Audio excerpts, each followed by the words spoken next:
Train your mind to be stronger than your feelings. Don't give up on yourself. There's a reason why you started. Be obsessed with becoming the best version of yourself. ခဏချက်လေးမိုင်းခဏချက်လေးခဏချက်လေး နော်အတိုင်းထက်လို့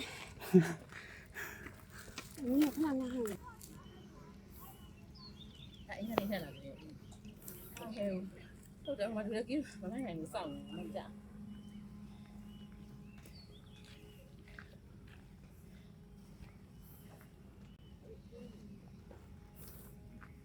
နောက်လေးပါလေးလည်းလှည့်ကြအောင်ကြည့်ကြည့်ပဲမကြီးနဲ့ အထုတ်ပေါင်းရမလို့တော့မဆောင်းတော့ဘူး နောက်လေးလှည့်ကြည့်အောင်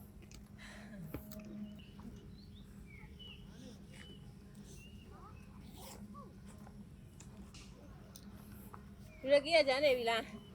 အဆရှိသေးတယ်